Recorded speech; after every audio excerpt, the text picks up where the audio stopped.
안녕하세요. 수박 겉핥기입니다. 역사가 가장 두려워하는 이야기는 폭군의 이야기가 아닙니다. 폭군은 처음부터 끝까지 폭군이기에 그의 파멸은 인과가 또렷하고 교훈도 단순합니다. 정말 서늘한 이야기는 따로 있습니다. 처음에는 분명히 유능했고 한때 천하의 패자였던 군주가 사람을 잘못 쓴 단 하나의 결함 때문에 서서히 무너지는 이야기입니다. 오늘 다룰 두 사람, 제환공과 초회왕이 바로 그 전형입니다. 한 사람은 인육을 먹은 패자로서 제궁궐 안에서 굶어 죽었고 또 한 사람은 적국 회담장에 제 발로 걸어 들어갔다가 그곳에서 객사했습니다. 두 군주의 이야기 그리고 반복되는 몰락의 구조를 함께 보겠습니다. 이 이야기는 춘추좌시전, 관자, 한비자, 사기, 전국책, 초사, 후한서를 두루 교차하며 풀어갑니다. 다시 한번 묻겠습니다. 우리는 왜 명군의 몰락을 이야기해야 할까요? 제환공은 춘추시대 최초의 패자였지만 결국 자기 궁궐에서 굶어 죽었습니다. 초회왕은 적국의 회담장에 제 발로 걸어 들어갔다가 포로가 되어 타향에서 객사했습니다. 손에 쥐었던 패가 결코 나쁘지 않았던 두 사람의 결말입니다.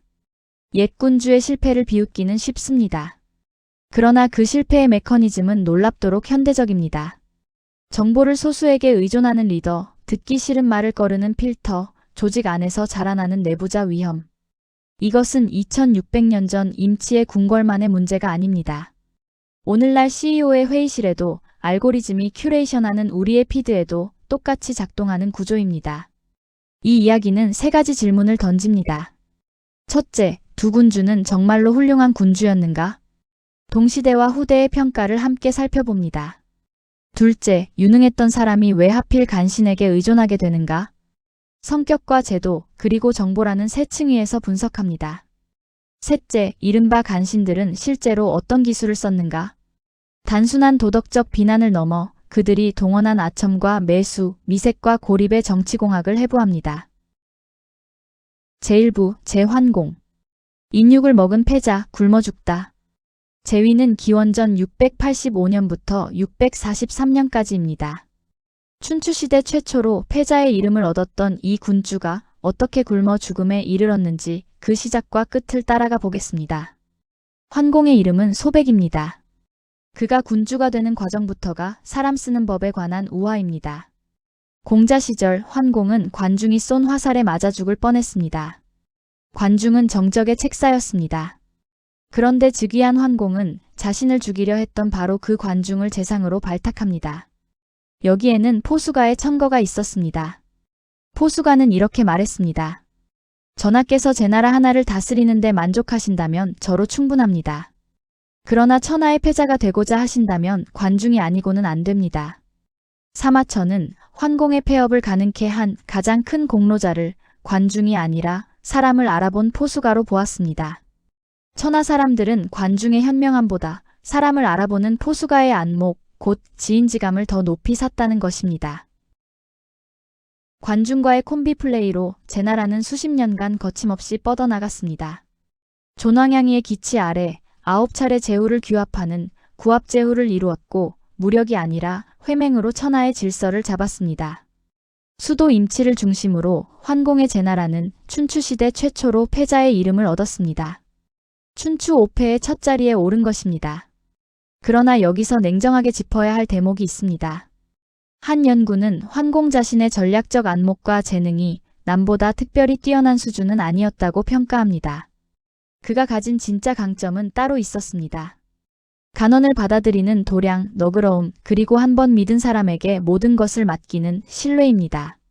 관중의 압도적 능력이 환공 자신의 인격적 결함을 가려주었던 것입니다. 그런데 바로 이 지점이 중요합니다. 환공의 장점과 약점은 동전의 양면이었습니다. 한 번 믿으면 끝까지 의지하는 성향은 관중을 만났을 때는 축복이었지만 소인들을 만났을 때는 그대로 저주가 되었습니다.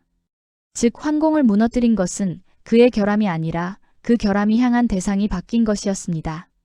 기원전 645년 관중이 병으로 자리에 누웠습니다. 환공이 친히 문병하여 후계 재상을 물었습니다. 이 임종문답이 사건 전체의 분수령입니다. 환공이 측근 세 사람의 이름을 차례로 꺼내자 관중은 그들을 하나하나 단호히 막았습니다. 관중은 이렇게 못 박았습니다. 거짓으로 꾸민 것은 오래가지 못합니다. 원컨대 전하, 이 세 사람을 멀리하십시오. 한비자 난일에 전하는 장면입니다. 관중이 막아선 세 사람, 당대의 삼귀로 불린 이들을 보겠습니다. 첫째, 이하는 요리사였습니다. 환공이 사람 고기는 먹어본 적이 없다고 하자 자기 어린 아들을 삶아 바친 인물입니다. 둘째, 수조는 환관이었습니다. 후궁을 관리하겠다며 스스로 거세하여 환관이 된 인물입니다. 셋째, 개방은 위나라의 공자였습니다. 15년 동안 환공을 섬기면서 지척에 있는 고향의 부모를 단 한 번도 찾지 않은 인물입니다. 참고로 관자, 소칭은 여기에 점쟁이 당무를 더해 사간으로 기록하기도 합니다. 관중의 논리는 도덕설교가 아니라 인간 본성에 대한 추론이었습니다. 제 자식조차 사랑하지 않는 자가 어찌 임금을 사랑하겠습니까? 제 몸조차 아끼지 않는 자가 어찌 임금을 아끼겠습니까? 제 부모조차 사랑하지 않는 자가 어찌 임금을 사랑하겠습니까? 자식과 몸과 부모를 향한 사랑은 인간이 거스를 수 없는 가장 자연스러운 정입니다. 그 자연스러운 정마저 임금에게 잘 보이려고 거스를 수 있는 자라면 그 충성은 본성에서 나온 것이 아니라 계산에서 나온 것입니다. 그리고 계산으로 다가온 자는 계산이 끝나면 떠납니다. 한 가지 주목할 점이 있습니다. 이하와 수조, 개방은 결코 무능한 자들이 아니었습니다. 한 학술 연구는 이들을 어느 한 분야의 특출한 전문가로 규정합니다. 이하는 당대 최고의 요리사로 맹자조차 맛에 관한 한 천하가 이하에게 기대를 건다고 인정했을 정도입니다. 간신은 무능해서 위험한 것이 아니라 그 유능한 재능을 오로지 군주의 비위를 맞추는 대만 쓰기에 위험합니다. 한 장면을 그려보겠습니다. 환공이 처음 보는 진미를 맛보며 감탄합니다. 그릇을 비우자 이하가 눈물을 흘립니다. 환공이 묻습니다. 맛있게 먹었는데 그대는 왜 우는가? 이하가 답합니다. 전하께서 드신 것은 제 아들입니다. 그러자 환공은 감격하여 거듭 되뇌입니다. 이하가 나를 사랑하는구나. 이하가 나를 사랑하는구나. 같은 행동이지만 정반대의 해석입니다. 관중이라면 같은 장면에서 계산을 읽었을 것입니다. 충신과 군주는 같은 사건에서 서로 다른 것을 봅니다. 처음에 환공은 유언을 지켰습니다. 관중이 죽은 뒤 그는 세 사람을 모두 내쫓고 조정에 들이지 않았습니다. 여기까지는 명군의 모습이었습니다. 문제는 그 다음 3년이었습니다. 관자의 기록에 따르면 세 사람을 내쫓은 뒤 환공은 음식이 맛없고 마음이 즐겁지 않고 후궁과의 정사가 어지러워졌다고 느꼈습니다. 3년이 지나자 환공은 관중이 성인이라 해도 실수가 있을 수 있지 않은가 하고 스스로를 합리화하며 세 사람을 도로 불러들였습니다. 이 3년의 공백은 결정적입니다. 관중이 죽고 관중이 추천했던 스풍도 죽고 직원을 일삼던 포수가도 세상을 떠났습니다. 환공을 지켜주던 충신들이 모두 사라진 것입니다. 그를 아버지처럼 떠받치던 기둥들이 사라지자 삼귀가 그 빈틈을 파고들어 권력을 가로챘습니다. 여기서 간신의 또 다른 기술이 드러납니다. 일찍이 이하는 환공에게 이렇게 속삭인 적이 있었습니다. 전하께서 매사를 관중에게 묻고 모든 일을 그에게 맡기시니 제 나라의 임금이 관중이 되어 버린 것 아닙니까? 군주의 가장 아픈 곳, 곧 내 권력을 신하에게 빼앗기고 있는 것 아닌가 하는 불안을 정확히 찌르는 이간질이었습니다. 전성기의 환공은 웃으며 받아넘겼지만 충신들이 모두 떠난 노년에는 그렇게 같이 받아넘겨줄 사람이 더 이상 곁에 없었습니다. 기원전 643년 환공이 중병으로 자리에 누웠습니다. 후계를 정해 두지 않은 탓에 5공자가 저마다 당파를 만들어 왕위를 다투었습니다. 이른바 5공자의 난입니다. 이 혼란을 틈타 이하와 수조가 난을 일으켰습니다. 그들은 국문을 걸어 잠그고 높은 담을 쌓아 안팎을 끄는 뒤 병상의 환공에게 음식을 끊었습니다. 한 부인이 작은 구멍으로 기어 들어오자 환공이 먹을 것과 물을 청했지만 그녀는 이하와 수조가 반란을 일으켜 담을 쌓고 아무도 들이지 않으니 가져올 수가 없다고 답합니다. 그제야 환공은 길게 탄식합니다. 아, 성인의 식견이 이토록 멀리 내다본 것이었구나. 그는 옷소매로 얼굴을 가린 채 숨을 거두었습니다. 타임라인은 이렇습니다. 1일째 국문이 잠깁니다. 10일째 개방이 제나라 704의 땅을 위나라에 넘깁니다. 그리고 67일째 문틈으로 구더기가 기어 나옵니다. 천하를 9번 규합했던 손이 이제 물 한 모금을 청하지 못한 것입니다. 춘추 최초의 패자가 자기 궁궐에서 굶어 죽었고 공자들의 왕위 다툼이 격화되어 아무도 시신을 거두지 않았습니다. 환공의 시신은 침상 위에 67일간 방치되어 구더기가 문 밖으로 기어 나오고서야 비로소 입관되었습니다. 훗날 우리가 잘 아는 삼국지의 조조는 선제행에서 환공의 일생을 단 4구절로 요약했습니다. 제환공의 폐업은 중부 곧 관중을 얻은 덕이여 뒷날 수조를 쓰니 구더기가 문 밖으로 흘러나왔다. 제2부 초회왕 600리의 소가 적국에서 죽다. 제위는 기원전 328년부터 299년까지입니다. 환공의 비극이 말년의 인사 실패였다면 회왕의 비극은 외교 무대에서의 연쇄 오판이었습니다. 무대도 더 큽니다. 춘추의 회맹 질서가 무너지고 7나라가 사활을 건 외교전을 벌이던 전국시대 중기가 그 배경입니다. 회왕의 이름은 웅괴입니다. 그는 아버지 위왕에게서 60년의 양생을 거쳐 영토 규모가 최대에 이른 부강한 초나라를 물려받았습니다. 즉위 초에 그는 무능하지 않았습니다. 위나라가 그를 얕보고 침공하자 소양을 보내 격파하고 8성을 빼앗았습니다. 기원전 318년에는 연한위 초조 5나라 합종의 맹주 곧 종약장으로 추대되어 진나라를 공격했습니다. 비록 함곡관 전투에서 이기지는 못했으나 여러 동맹국을 묶어 낼 만한 실력과 영향력을 갖춘 전국시대의 한 패자로 이름을 떨쳤습니다. 그리고 그의 곁에는 구런이 있었습니다. 구런은 좌도의 직위로 들어와서는 왕과 국사를 논하고 나가서는 빈객을 응대하며 제후를 상대하는 핵심 참모였습니다. 박학다식하고 칠한에 밝으며 외교 언변에 능한 인물이었습니다. 회왕에게도 한때 환공의 관중에 해당하는 사람이 있었던 셈입니다. 진나라의 입장에서 가장 무서운 시나리오는 동쪽의 두 강국인 제나라와 초나라가 손을 잡는 것이었습니다. 만약 초와 제가 연합하면 진 혼자서는 감당할 수 없었습니다.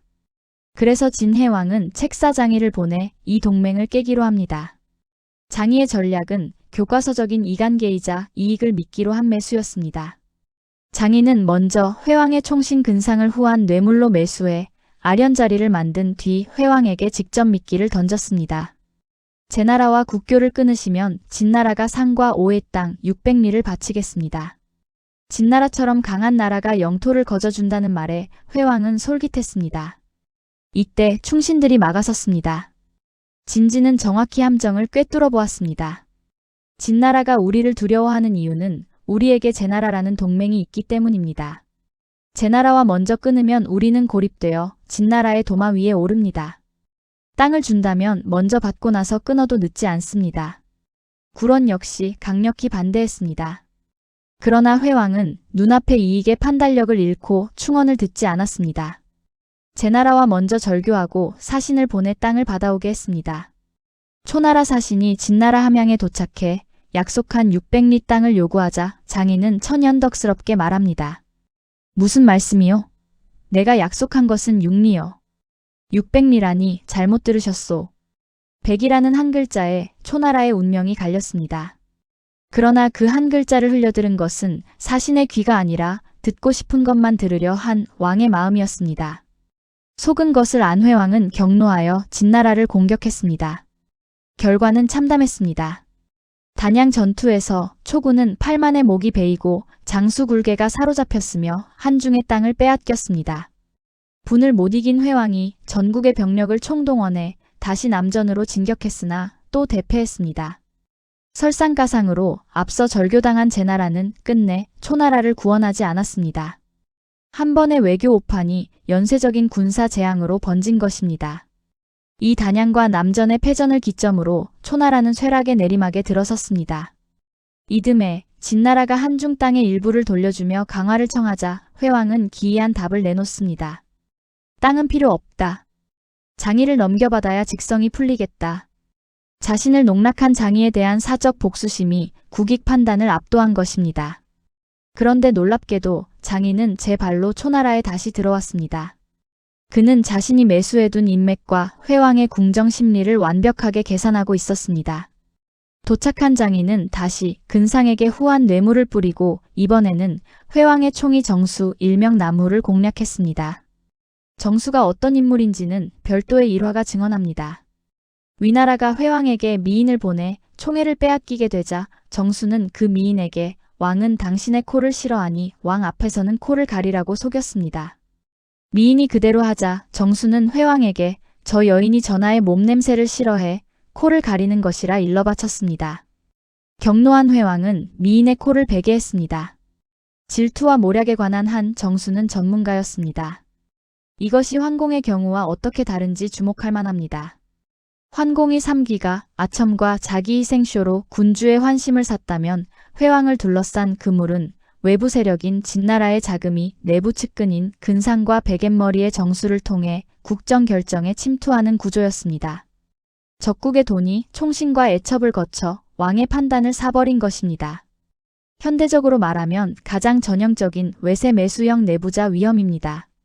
결국 회왕은 장의를 죽이기는커녕 풀어주었습니다. 기원전 299년 진소왕이 회왕에게 무관에서 만나 회담하자고 청했습니다. 무관은 진나라의 네 요새 중 하나로 사실상 적의 입구였습니다. 이미 장의에게 2번이나 속은 전력이 있는 회왕이었습니다. 그런데도 그는 또 갔습니다. 이번에도 충신들이 막아섰습니다. 소저와 구런이 진나라는 호랑이입니다. 가셔서는 안 됩니다 하라고 간곡히 말렸습니다. 그러나 이번에는 회왕의 막내 아들 자란 등 친진파가 강한 이웃의 호의를 어찌 거절하겠습니까? 라며 가기를 권했습니다. 회왕은 또다시 충원 대신 측근의 달콤한 말을 택했습니다. 결과는 객사였습니다. 무관에 들어선 순간 진나라는 그를 억류했고 무와 검중의 땅을 떼어달라 협박했으나 회왕은 끝내 거부했습니다. 억류된 사이 초나라는 태자횡을 새 왕인 경양왕으로 세웠습니다. 인질의 가치가 사라진 회왕은 한 번 탈출을 시도해 조나라까지 달아났으나 조나라가 진나라를 두려워해 받아주지 않아 결국 다시 붙잡혔습니다. 그리고 기원전 296년 회왕은 끝내 진나라에서 병들어 죽었습니다. 진나라가 시신을 초나라로 돌려보내자 초나라 사람들이 모두 그를 가엾이 여겨 마치 친척을 잃은 듯 슬퍼했다고 전합니다. 회왕 이야기가 환공 이야기와 결정적으로 다른 점이 하나 있습니다. 패배한 충신이 직접 목소리를 남겼다는 것입니다. 구런은 단순한 정치가가 아니라 중국 최고의 시인 중 한 사람이었고 그가 남긴 초사는 간언을 듣지 않은 군주라는 이주제를 2300년 전의 1인칭 시점으로 증언합니다. 상관대부가 구런의 재능을 시기에 구런이 법령을 제 공으로만 떠벌린다고 참소하면서 구런은 점차 회왕에게서 멀어졌습니다. 사마천은 구런 열전에서 이 상황을 이렇게 요약합니다. 구런은 왕이 참언과 진실을 분간해 듣지 못하고 참소와 아첨이 밝음을 가리며 비뚤어진 자들이 공정함을 해치고 올곧은 자가 용납되지 못하는 현실을 아파하여 이소를 지었습니다. 이소란 곧 근심을 만나다라는 뜻입니다. 사마천의 논평은 이 이야기 전체를 관통하는 한 문장으로 압축됩니다. 임금이 어리석든 지혜롭든 누구나 충신을 구해 자신을 돕게 하려 한다. 그런데도 나라가 망하는 일이 끊이지 않는 까닭은 충신이라 여긴 자가 충신이 아니고 어질다 여긴 자가 어질지 않기 때문이다. 문제는 충신을 원하는 마음이 아니라 충신을 알아보는 능력에 있다는 것입니다. 회왕이 객사한 뒤에도 비극은 끝나지 않았습니다. 구런은 자란과 근상 무리의 모함으로 끝내 강남으로 추방되었고 기원전 278년 진나라 장수 백기가 초나라 수도 영을 함락시키자 절망 속에 명나강에 몸을 던졌습니다. 오늘날의 단오절이 그를 기리는 데서 비롯되었다는 점에서 회왕의 간신등용은 역설적으로 충신이란 무엇인가를 후대가 영원히 묻게 만든 사건이 되었습니다. 환공과 회왕의 패턴은 일회적 사고가 아닙니다. 같은 구조는 중국사에서 반복됩니다. 가장 강력한 추가 사례는 후한 말기의 환관 정치입니다. 후한의 환제와 영제 시대 군주들은 외척을 견제하려 환관에게 의지했고 그 의존은 파국으로 치달았습니다. 영제는 환관 우두머리 장양과 조충을 두고 장상씨는 내 아버지여 조상씨는 내 어머니다라고까지 말했습니다. 군주가 측근에게 부모의 자리를 내준 것입니다. 환공이 여가가 나를 사랑한다고 되는 것에 제국 규모 재현이라 할 수 있습니다. 이른바 십상시는 매관매직을 제도화했습니다. 영제는 서원에 관직 판매소를 차려 공공연히 벼슬을 팔았고 사도 자리가 500만 전에 팔리자 1000만은 받을 수 있었는데 하고 아쉬워했습니다. 두 차례의 당고지화로 유능한 관료 1000여 명이 영구 추방되면서 환공의, 충신이 다 죽은 3년의 공백이 제국 차원에서 재현되었습니다. 인재 풀이 통째로 고갈된 것입니다. 제갈량은 출사표에서 이 역사를 후대를 향한 경고로 못 박았습니다. 소인을 가까이 하고 현신을 멀리한 것, 이것이 후환이 기울어 무너진 까닭입니다. 세 사례를 겹쳐놓으면 좋은 군주가 간신에게 무너지는 과정에 놀랍도록 일정한 구조가 드러납니다. 4개의 층위로 정리해보겠습니다. 첫째는 인사, 빈자리의 법칙입니다. 간신은 진공을 먹고 자랍니다. 환공은 충신들이 모두 죽은 빈자리에서, 회왕은 구런이 멀어진 빈자리에서, 영제는 당고지화로 관료들이 사라진 빈자리에서 무너졌습니다. 견제하는 사람이 사라지는 순간이 진짜 위기의 시작입니다. 둘째는 정보, 차단과 왜곡입니다. 역설적이지만 가장 높은 자리에 앉은 사람이 가장 정보가 차단된 사람이 되기 쉽습니다. 이하와 수조는 담장을 쌓아 물리적으로 정보를 차단했고 근상과 정수는 매수와 베갯머리로 정보를 왜곡했습니다. 군주가 보는 세계는 측근이 보여주기로 선택한 세계였습니다. 셋째는 심리, 달콤한 거짓입니다. 충신은 듣기 싫지만 옳은 말을 주고 간신은 듣기 좋은 말을 줍니다. 인간의 뇌는 후자에 끌리도록 설계되어 있습니다. 환공이 3년 만에 3귀를 도로 부른 것은 의지박약이 아니라 불편함을 견디지 못한 지극히 인간적인 선택이었습니다. 넷째는 제도, 안전장치의 부재입니다. 개인의 실수는 누구나 합니다. 문제는 그 실수를 걸러줄 시스템의 유무입니다. 명군의 능력이 제도의 빈틈을 메우는 동안에는 괜찮습니다. 그러나 그 능력이 사라지면 빈틈은 그대로 재앙의 통로가 됩니다. 이 이야기는 2600년 전의 거울입니다. 현대 정치학과 리더십 이론으로도 그대로 읽힙니다. 첫째, 독재자의 딜레마입니다. 권력자가 강해질수록 주변은 진실을 말하기를 두려워합니다.